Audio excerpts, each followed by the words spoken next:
And thanks for that. From tune-ups to tire pressure checks, there are little things that you can do right now to save yourself a little bit of money before your next trip to the gas station. Oh, we're all trying to save a little dough right now. Joining us with inside information on ways to save at the pump is Jason Kiriger. He is the owner of Mr. Transmission in Crest Hill. Good morning to you. Thank you for coming on. Morning. Thank you for having me. Well, let's start with the tires. Tell us what PSI is and why it's important to have it at the right place so that you can save some of your gas. PSI stands for pressure per square inch. Tires are set at a pressure manufacturer gives for the most fuel efficient and wearable to the tire.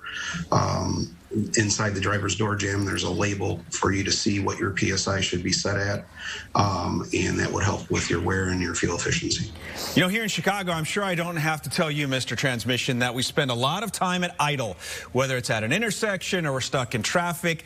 I'm just curious, would you advise to our viewers, if they're in gridlock, is turning off the engine a good idea to save gas? Well, turning your vehicle off in stop-and-go traffic is probably not advantageous, because if it has a problem starting, now you've blocked up traffic worse. But in your drive-thrus, going to get your fast food or waiting for your child to come out of school or at a doctor's office for an appointment, letting your car idle will definitely affect your fuel efficiency.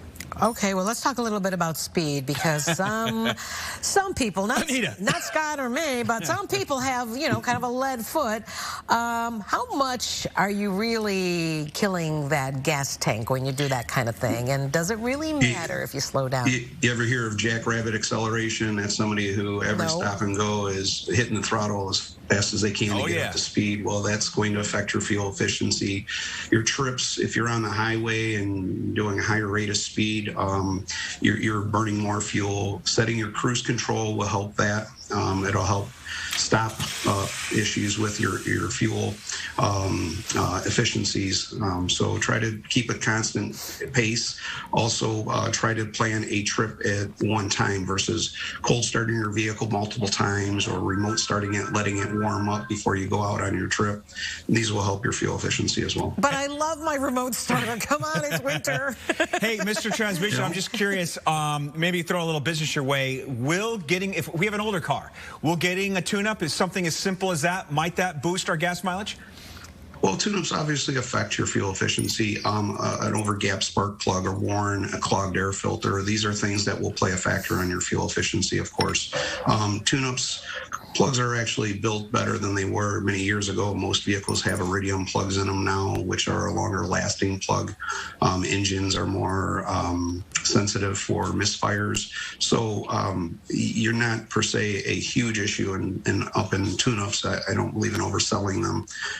But if you're having symptoms of misfires or, again, as simple as an air filter that's not been checked or replaced or cleaned out, that'll affect your fuel efficiency. Okay, say you want to get a tune-up because, people are watching every little bit they spend. How much does an average tune-up cost if you don't have any major problems? Well, it's going to range depending on a 4-cylinder, 6-cylinder, transverse engine versus a straight engine, because you have to take the intake off on a transverse. So it will vary between low hundreds to in the $250 to $300 range, just again depending on your vehicle. Well, while we've been talking to you, Mr. Transmission, the phone's been ringing, so hopefully this will get you a little business as folks are watching you saying, hey, I could use some work on my car. Thanks so much. Good tips on helping us save a little bit at the pump. Appreciate it. Appreciate it. Thank you.